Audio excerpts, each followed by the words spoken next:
हाँ बच्चों, कैसे हो? तो हमारी ऑफलाइन क्लास तो चल ही रही हैं, साथ में साथ वीडियो भी रिकॉर्ड हो रहे हैं। हम पढ़ रहे हैं चैप्टर फर्स्ट इलेक्ट्रोस्टैटिक्स, जिसके हम क्लास वाइज वीडियो यूट्यूब पे अपलोड कर रहे हैं। अगर यहाँ पे भी पढ़ने के बाद कुछ डाउट रहता है तो आप वीडियो देख सकते हो घर पे भी, और फिर भी डाउट होता है तो मेरे से पूछ सकते हो। हमने आर्टिकल फर्स्ट पढ़ लिया, electric charge and it's property. फिर हमने पढ़ा आर्टिकल 2, जिसमें मेथड ऑफ चार्जिंग और कुलाम्स लॉ। और कुलाम्स लॉ के बारे में जो इलेक्ट्रोस्टैटिक फोर्स है उसके बारे में बात की। फिर हमने उसकी एप्लीकेशन देखी है। उसमें हमने पढ़ा है प्रिंसिपल ऑफ सुपरपोजिशन और एंड इट्स एप्लीकेशन। अब हमारे पास आर्टिकल थर्ड आता है इलेक्ट्रिक फील्ड। तो सबसे पहले हमें इलेक्ट्रिक फील्ड की बेसिक डेफिनेशन है वो देखेंगे, इसका यूनिट क्या होता है वो देखेंगे, डायमेंशन फॉर्मूला वो देखेंगे, और फिर इसकी एप्लीकेशन पढ़ेंगे। तो बेटा 11th में हमने पढ़ा था ग्रेविटेशनल फील्ड। जैसे एक मास प्रोड्यूस करता है ग्रेविटेशनल फील्ड, ऐसे ही एक चार्ज प्रोड्यूस करता है इलेक्ट्रिक फील्ड, और एक मैग्नेट प्रोड्यूस करता है मैग्नेटिक फील्ड। हमें कैसे पता चलेगा कि यहाँ पे इलेक्ट्रिक फील्ड है कि नहीं है? देखो, ग्रेविटेशनल फील्ड की बात करूँ या ग्रेविटेशनल फोर्स की बात करूँ तो वो वीकेस्ट फोर्स इन यूनिवर्स, दुनिया में सबसे दुर्बल बल है, फोर्स है, वो है ग्रेविटेशनल फोर्स। आप और हमारे बीच में ग्रेविटेशनल अट्रैक्टिव फोर्स लग रहा है, लेकिन हमें फील नहीं हो रहा है। क्यों नहीं हो रहा? क्योंकि उसकी पावर क्या है? बहुत कम है, बहुत वीक है। सबसे ज़्यादा अगर स्ट्रोंगेस्ट फोर्स की मैं बात करूं तो वो होता है nuclear force. Nuclear force strongest force होता है, और वीकेस्ट फोर्स होता है ग्रेविटेशनल फोर्स। जैसे याद रख लो, mass produce gravitational field, charge produce electric field, magnet produce magnetic field. तो इलेक्ट्रिक फील्ड का मीनिंग है electric field is the region around a charge in which a test charge experience electrostatic force. कहने का मतलब है बेटा, जैसे ये कोई चार्ज है Q, या किसी बॉडी पे ये चार्ज है Q। अब इस चार्ज के सराउंडिंग में इलेक्ट्रिक फील्ड है। हमें कैसे पता चलेगा? मैंने एक छोटा सा चार्ज, इसके रिस्पेक्ट में इस चार्ज का मैग्नीट्यूड बहुत कम है। वो कम इसलिए रखा है क्योंकि हमें इसका इफेक्ट देखना है। और ये चार्ज मैंने जनरली पॉजिटिव लेते हैं, साइंटिस्ट बताते, जो इसका नाम है टेस्ट चार्ज। क्या नाम है? Test charge. और ये हमेशा पॉजिटिव ही लिया जाता है। अब इन दोनों में क्या होगा? रिपल्शन। ये चार्ज इसको रिपेल करेगा तो ये इससे दूर जाएगा ऐसे, यानी ये इस पे क्या लगेगा? एक फोर्स लगेगा, उस फोर्स का नाम है इलेक्ट्रोस्टैटिक फोर्स। तो electric field in the region around a charge in which a test charge experience electrostatic force. यानी एक चार्ज के सराउंडिंग एरिया है, रीजन है, जिसमें एक टेस्ट चार्ज क्या प्रोड्यूस करे? Electrostatic force. उस रीजन का क्या नाम? Electric field. ओके, तो यहां पे अगर मैं बात करूं, अगर ये डिस्टेंस r है तो इन दोनों के बीच में जो इलेक्ट्रोस्टैटिक फोर्स लगेगा वो लगेगा F E equal to K Q naught upon R square. Okay, F is equal to K Q naught upon ये फोर्स लगेगा। ओके, अगर मैं कहूं ये फोर्स यूनिट चार्ज पे लग रहा है, इस पे यूनिट चार्ज पे, यानी ये चार्ज की वैल्यू जो Q नोट चार्ज की वैल्यू जो 1 कूलम, यूनिट का मतलब होता है 1, क्या होता है? 1। तो अगर ये फोर्स 1 कूलम चार्ज पे लग रहा है तो F इज इक्वल टू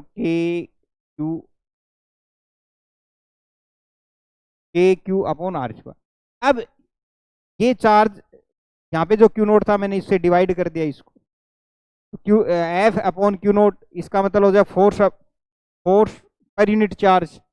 अब इस फोर्स पर यूनिट चार्ज का ही नाम है electric field intensity. Force per unit charge का नाम क्या है? Electric field intensity. Electric field at a point equal to the magnitude of electrostatic force express by unit positive charge.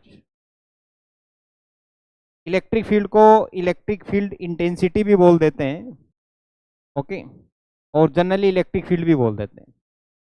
तो when a test charge place inside place around area of a charge और it experience a force electrostatic force per unit charge. Per unit का charge मतलब इस charge का magnitude क्या है? 1 coulomb. तो यहाँ पे हमारे पास एक नया फॉर्मूला आ गया इलेक्ट्रिक फील्ड का। Electric field is equal to, मैं ये लिख सकता हूँ, force upon charge, force upon, तो यहाँ पे फोर्स इज इक्वल टू आ जाएगा F is equal to Q naught into E. हाँ, जब किसी चार्ज को एक्सटर्नल इलेक्ट्रिक फील्ड में रखते हैं, एक्सटर्नल इलेक्ट्रिक फील्ड का मतलब उसका खुद का इलेक्ट्रिक फील्ड नहीं, बाहर से कोई दूसरे चार्ज का इलेक्ट्रिक फील्ड है, तो उस पर जो फोर्स लगता है वो फोर्स लगेगा F is equal to Q E. Q है चार्ज और ई है एक्सटर्नल इलेक्ट्रिक। ई क्या है? External electric field. तो ये रिलेशन हो गया electrostatic force and electric field में। Electric field is a vector physical quantity. जो भी फील्ड है, मैग्नेटिक फील्ड है, इलेक्ट्रोस्टैटिक नहीं, इलेक्ट्रिक फील्ड है, ग्रेविटेशनल फील्ड है, ये सभी वेक्टर फिजिकल क्वांटिटी। वेक्टर नाम आते ही आपके दिमाग में चल जाना चाहिए प्रिंसिपल ऑफ सुपरपोजिशन। जब इनका एडिशन करेंगे तो वही फॉर्मूला काम में लेंगे। जैसे दो फोर्स का हमने एडिशन किया था, जैसे मैंने कहा ये फोर्स F1 और ये force F2, angle between them theta, तो रिजल्टेंट फोर्स का जो मैग्नीट्यूड आया था बेटा वो आया था root F1 square F2 square 2F1 F2 cos theta. अब ये इलेक्ट्रिक फील्ड बन जाए E1 और ये बन जाए E2, तो यही रिजल्टेंट इलेक्ट्रिक फील्ड का वही फॉर्मूला लगाऊंगा, E1 square E2 square 2E1 E2 cos theta. ये मैग्नेटिक फील्ड भी बन सकता है बेटा, ये ग्रेविटेशनल फील्ड भी बन सकता है। सर ये फॉर्मूला कब लगेगा? जब भी दो वेक्टर फिजिकल क्वांटिटी आ जाए, वेक्टर आ जाए और उसका ऐड करना हो, तब हम यही फॉर्मूला काम में लेते हैं। ओके, तो यहां पे मैं ये पॉइंट लिख सकता हूं, relation between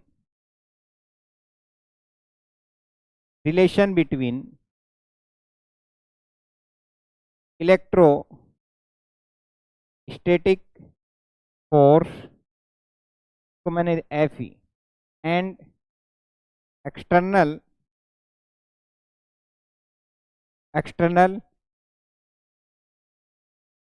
electric field E, तो ये आ जाएगा F is equal to Q E. ये रिलेशन है, F है फोर्स, Q है चार्ज और E है इलेक्ट्रिक फील्ड। फोर्स भी वेक्टर है और ये भी वेक्टर है। तो यहाँ पे स्पेशल पॉइंट हम लिखेंगे, इलेक्ट्रिक फील्ड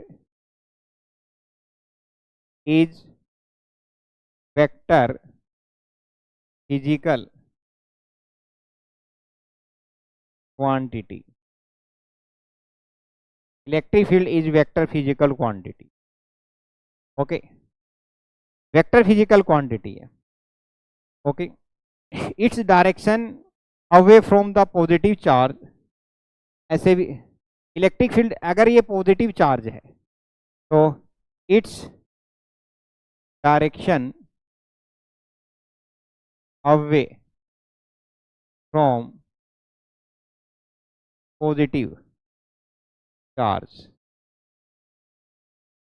इसका मतलब ये है बेटा, अगर ये पॉजिटिव चार्ज है, ठीक है, पॉजिटिव चार्ज है क्यू, तो इसके जो इलेक्ट्रिक फील्ड लाइन या इलेक्ट्रिक फील्ड की डायरेक्शन ऐसे हो।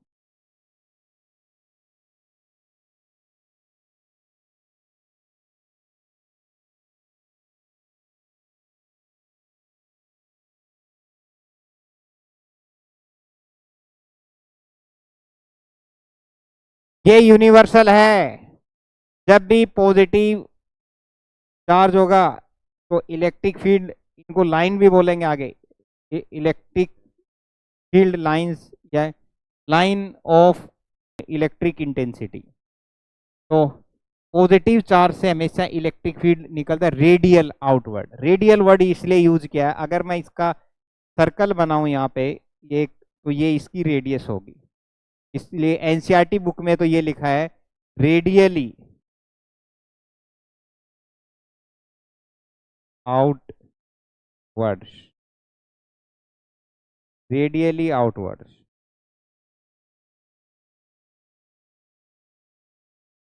अगर ये सिंगल पॉजिटिव चार्ज है तो यहां से जो इलेक्ट्रिक फील्ड लाइन निकलती है, इलेक्ट्रिक फील्ड उसकी टेंडेंसी होती है नेगेटिव के पास जाने की, लेकिन ये आइसोलेटेड पॉजिटिव चार्ज है तो radially outward, its direction away from the positive charge. अगर नेगेटिव चार्ज है तो its direction toward to negative charge. Okay, its direction toward to negative charge. Next, its direction towards to negative charge. मतलब अगर ये negative charge है तो इधर हो गया,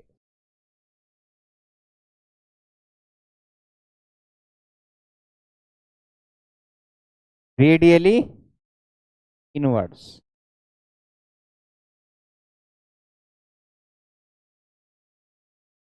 रेडियली इनवर्ड। हाँ, प्रॉपर नोट्स बनाओ, प्रॉपर लिखो, क्वेश्चन तो आना यहीं से है, इससे बाहर क्वेश्चन नहीं आता है। Okay, radially inward. बाद में हम हर जो फिजिकल क्वांटिटी, जो भी फिजिकल क्वांटिटी बताते हैं उसको यूनिट और डायमेंशन तो बड़ा इंपॉर्टेंट है, वो तो बताना ही पड़ता है। तो इलेक्ट्रिक फील्ड की अगर हम यूनिट देखें, यूनिट यूनिट देख लेते हैं। यूनिट यूनिट ऑफ ई, तो एफ रटनी नहीं, एफ इजिकल टू क्या था, क्यू ई। मैकेनिक्स में फोर्स इजिकल टू होता है मास इनटू एक्सीलरेशन। मैकेनिक्स में फोर्स इजिकल टू होता है मास इनटू एक्सीलरेशन, और इलेक्ट्रोस्टैटिक्स में फोर्स होता है क्यू ई।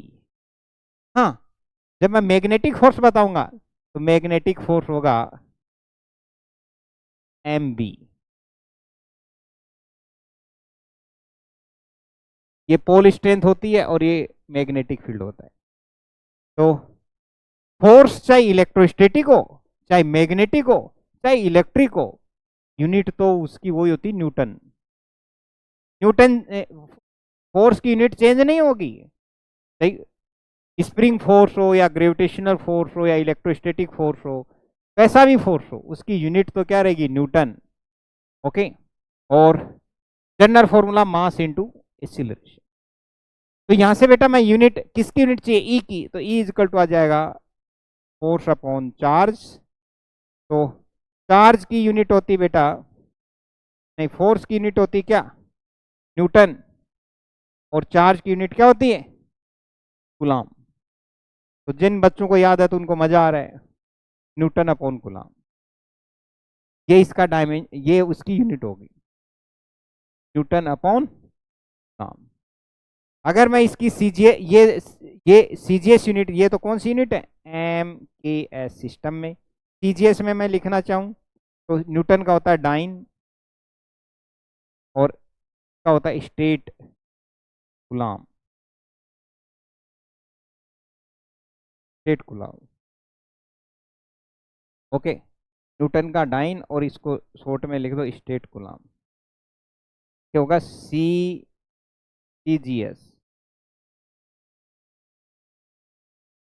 अब डायमेंशन फॉर्मूला, डायमेंशन फॉर्मूला एक बार फिर समझा देता हूं, क्योंकि बच्चा तो बच्चा है, भूल जाता है। फोर्स इजिकल टू होता है मास इनटू एक्सीलेशन। तो मास की यूनिट होती है किलोग्राम, एक्सीलेशन होता है मीटर पर सेकंड स्क्वायर।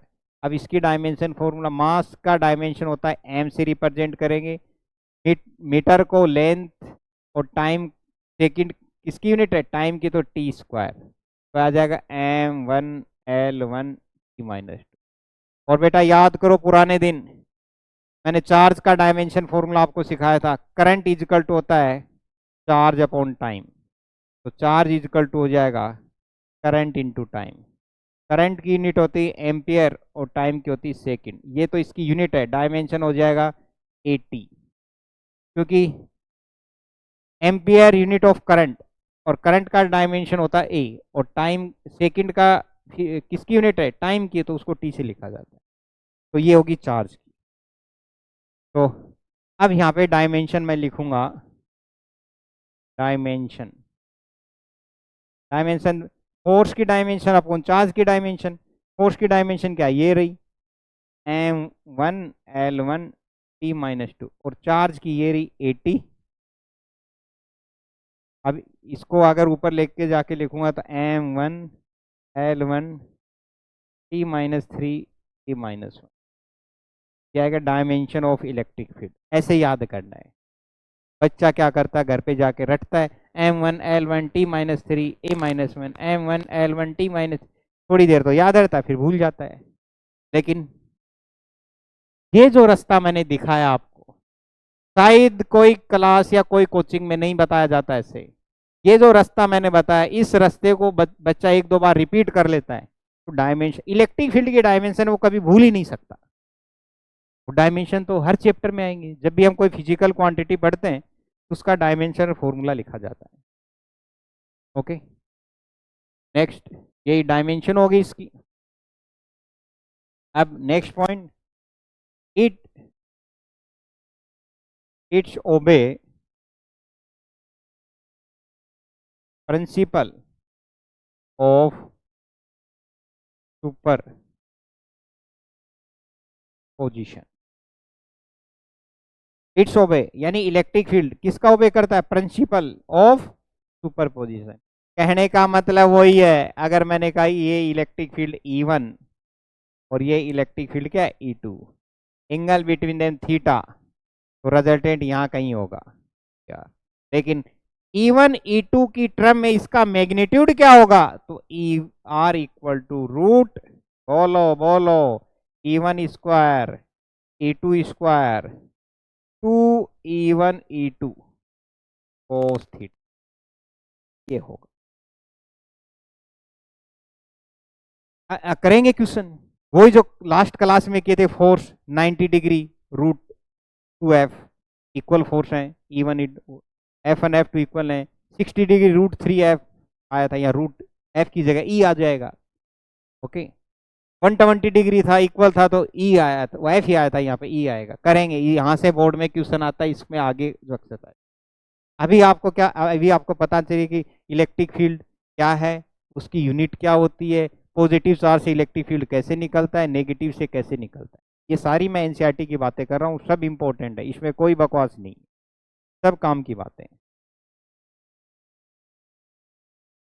ओके, एनसीईआरटी के अकॉर्डिंग चलेंगे तो पहले डायपोल के बारे में बता देता हूँ। क्या मीनिंग है डायपोल का, ये तो डेफिनेशन लिख दी।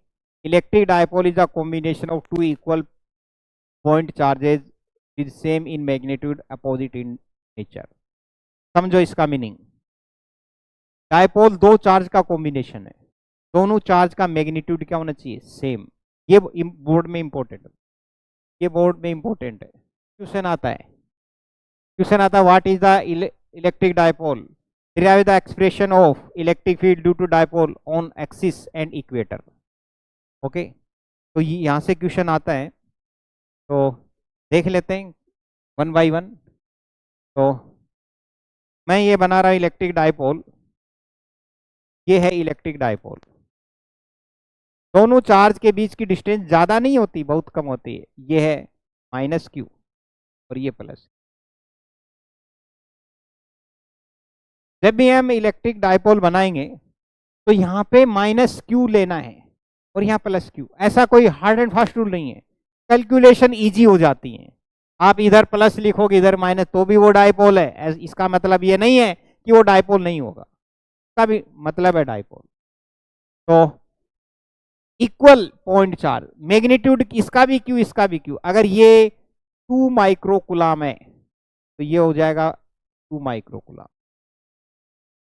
और डाइपोल के बीच की जो डिस्टेंस होगी, ये डाइपोल, ये जो बीच की डिस्टेंस होगी डाइपोल के, ये डिस्टेंस, ये हम लेते हैं 2a।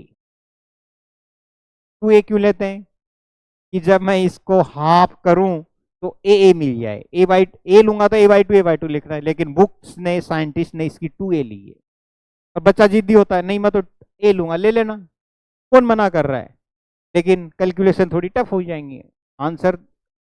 लेकिन हमें तो साइंटिस्ट के अकॉर्डिंग चलना है ना भाई, कहना मानोगे तो नंबर ज्यादा आएंगे। ये इसका मिड पॉइंट होता है, ये होता है इक्वेटर ऑफ डाइपोल। और ये होती है एक्सिस ऑफ डाइपोल, ये एक्सिस, और ये क्या होती है इक्वेटर। ये एक चार्ज यहाँ पे है और एक चार्ज यहाँ पे, distance between the 2a charge, ये माइनस क्यू और ये प्लस क्यू। यहां से यहां तक की डिस्टेंस a, यहां से यहां तक की distance, it is the mid point of the dipole. ये क्या है, मिड पॉइंट, ठीक है, mid point of the dipole, या सेंटर ऑफ द डाइपोल भी बोल सकते हैं। तो पहली डेफिनेशन है what is the electric dipole. तो इलेक्ट्रिक डाइपोल की डेफिनेशन तो यही होगी बेटा कि it is the combination of 2 equal charges, and nature क्या होनी चाहिए, अपोजिट। मैग्नीट्यूड क्या होना चाहिए, सेम, बट उनका नेचर है, उन एक पॉजिटिव चार्ज होना चाहिए और एक क्या होना चाहिए, नेगेटिव चार्ज। ओके, ये होती इक्वेटर और ये होती axis of dipole.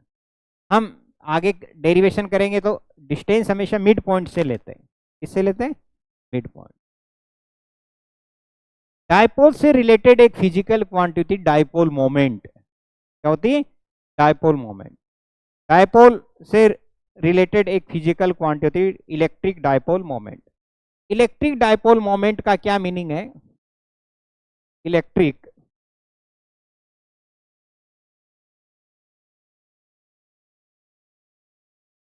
Dipole moment, इसको लिखा जाता है पी से।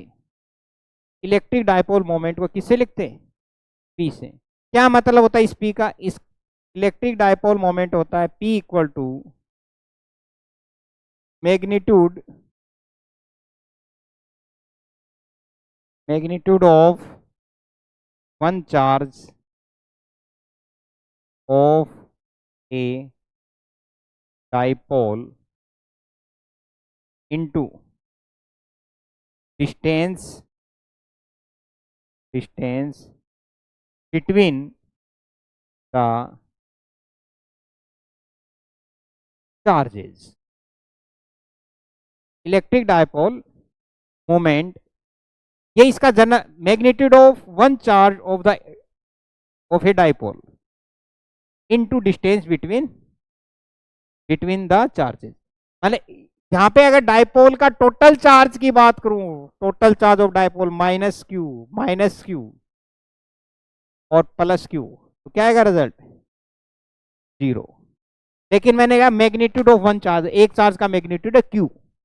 सर यहाँ पे तो माइनस क्यू है, अरे कितनी बार बताऊंगा, माइनस क्यू यहाँ पे कंसीडर नहीं कर रही है, तो केवल ये पॉजिटिव और ये क्या है, नेगेटिव। मैग्नीट्यूड इसका भी क्यू और इसका भी क्या है, तो यहां पे फॉर्मूला बन जाएगा P equal to Q into 2A, Q into 2A, distance between them 2A और मैग्नीट्यूड Q। ये टीनी फॉर्मूला, छोटा फॉर्मूला, बड़ा काम का है। डायपोल मोमेंट जब भी ऐसा दिख जाए Q इंटू 2A तो बोल देना ये इलेक्ट्रिक डायपोल है।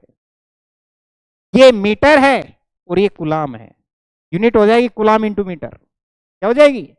काफी बार आगे हम जब डेरिवेशन करेंगे तो Q इंटू 2A की जगह मैं P लिखूंगा, तो डरना नहीं है कि ये कैसे लिख दिया सर आपने, ये इसका मतलब ही P है। Okay, electric dipole moment is vector physical quantity. Vector होगी तो डायरेक्शन होगी, इसकी डायरेक्शन होती माइनस क्यू से प्लस क्यू। अब ये मत पूछना कैसे, ये इस पे नहीं जाना है, कुछ चीजें याद रखनी पड़ती है डायरेक्ट। साइंटिस्ट कहते हैं इसकी डायरेक्शन माइनस क्यू से प्लस क्यू होती है, तो याद रखना ही है। एक्सप्लेन करूंगा तो भी रिजल्ट फिर भी याद रखनी है। ओके, तो ये पॉइंट लिख देता हूं, it is the special point, it is मतलब electric dipole, it is vector physical quantity, it is a vector physical quantity. Direction, its direction along negative charge to positive charge। मैं लिखता हूं तो दिखता था ना पीछे, है ना। It is vector physical quantity, it direction along negative to positive charge. मतलब ये डायपोल है, देखो देखो ये डायपोल है, तो मैं कहूं डायपोल मोमेंट इधर होगा अलोंग टू आई कैप, ये आई कैप होता है इधर। अगर मैंने कहा बेटा ध्यान दो कि मैंने कहा ये नेगेटिव और ये पॉजिटिव, तो इसकी डायरेक्शन इधर होगी। अब कई बच्चे अरे सर ये एरो, तो ये एरो भी, इस पे भी एरो इधर लगाते हैं, नहीं। जब भी किसी फिजिकल क्वांटिटी के ऊपर एरो लगाते हैं तो उसकी एक ही डायरेक्शन है, यही ऐसे ही लगता है, ऐसे नहीं लगता एरो। वेक्टर को या तो बोल्ड लेटर से रिप्रेजेंट करो या उस पे एरो लगाओ। अगर मैं इसका बोल्ड ऐसे लिख दूं कि बोल्ड में लिख दूं इसको, तो ये एक वेक्टर फिजिकल क्वांटिटी है। एनसीईआरटी में लिखी है 11th की बुक में, पढ़ लेना, लिखा है कि या तो उस पे एरो लगाओ या बोल्ड लेटर से लिखो। कुछ अच्छी बुक्स हैं जैसे एस सी वर्मा, तो उसमें हर फिजिकल क्वांटिटी को बोल्ड लेटर में लिखा हुआ है, कुछ में एरो लगा के भी लिखते हैं। अब बात आती है इसकी यूनिट, तो यूनिट तो आप गुलाम इंटू मीटर। सर ये 2 कहाँ गया? 2 की कोई यूनिट नहीं होती है, 2 इज द नंबर, कि यूनिट में नंबर नहीं लिखा जाता है। कई बच्चे कहते हैं सर मैं तो लिखूंगा इसकी यूनिट गुलाम इंटू 2 मीटर, नहीं, गलत है वो। फॉर्मूला से जब भी हम यूनिट बनाते हैं तो उसमें नंबर नहीं लिखा जाता यूनिट। ओके भाई, मास की यूनिट किलोग्राम है। ओके, तो यूनिट, तो इसकी यूनिट आ जाएगी बेटा, यूनिट आ जाएगी कुलाम इंटू मीटर। एक तो ये हो जाएगी, एक हो जाएगी स्टेट कुलाम इंटू सेंटीमीटर। मतलब ये है MKS, आपने 11th में पढ़ा था, और ये CGS system, coulomb into metre और स्टेट कुलाम इंटू सेंटीमीटर। और कुलाम इंटू मीटर का एक दूसरा नाम और है डेबाई। जैसे इस कुलाम इंटू मीटर को क्या लिख सकते हैं? कुलाम इंटू मीटर का दूसरा नाम है डेबाई। डेबाई साइंटिस्ट का नाम है भाई। जैसे जैसे हम फोर्स इक्वल टू लिखते हैं मास इंटू एक्सीलेशन, मास की यूनिट किलोग्राम, एक्सीलेशन मीटर पर सेकंड स्क्वायर, और इसी का एक नया नाम देते हैं न्यूटन। न्यूटन का मतलब है केजी मीटर पर सेकंड स्क्वायर। ऐसे डेबाई का मीनिंग है सेंटीमीटर नहीं, कुलाम इंटू मीटर। ए बाई का क्या मीनिंग है? Coulomb into metre, coulomb into metre. Okay, coulomb into metre. और 1 डे बाई इजकल टू होता है 10⁻⁻18 इलेक्ट्रोस्टैटिक यूनिट। 1 डे बाई, ये भी पता होना चाहिए। 1 डे बाई केमिस्ट्री में भी आता है 10⁻⁻18 इलेक्ट्रोस्टैटिक यूनिट या स्टेट कुलाम, इलेक्ट्रोस्टैटिक यूनिट या स्टेट कुलाम, इलेक्ट्रोस्टैटिक यूनिट या स्टेट कुलाम। अब आता है इसका डायमेंशनल फॉर्मूला। डायमेंशन, चार्ज का डायमेंशन फॉर 80 और मीटर का लेंथ L, तो डायमेंशन फॉर्मूला, डायमेंशनल फॉर्मूला। ये सर बहुत डायमेंशन लिखाते हैं, क्या करूं, फिजिक्स बिना डायमेंशन समझ में। P इजकल टू होता है Q इंटू 2A, दोबारा रिपीट कर रहा हूँ, Q कुलाम और ये मीटर, ये तो होगी इसकी यूनिट। डायमेंशन कुलाम की 80 और इसकी L, ATL, इसको L T1 A1, ये इसका डायमेंशन फॉर्मूला। ओके, ये वेक्टर है तो प्रिंसिपल ऑफ सुपरपोजिशन तो यहां पे भी लगेगा। ओके, तो ये था इस क्लास। अब आगे, अब इसकी क्वेश्चन प्रैक्टिस और इलेक्ट्रिक फील्ड की और बातें करेंगे। हाँ, आगे की क्लास तभी समझ में आती है जब पीछे की क्लास पढ़ी हुई होती। बच्चा अगर पीछे की क्लास नहीं पढ़ेगा तो आगे की क्लास समझ में नहीं आएगी।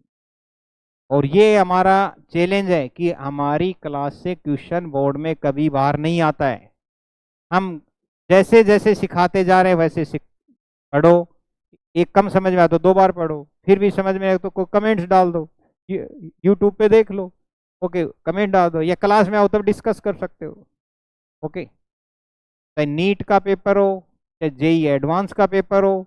अब की बार भी नीट का पेपर आया था, लास्ट ईयर भी आया था, फिजिक्स का एनसीईआरटी से ही आया था, और बोर्ड का भी ऐसे। अगर बोर्ड में आपको ज़्यादा नंबर चाहिए तो नोट्स पढ़ो और बोर्ड के पुराने क्वेश्चन को ढंग से कर लो, आपके फुल में से फुल नंबर आ जाएंगे। Okay, thank you.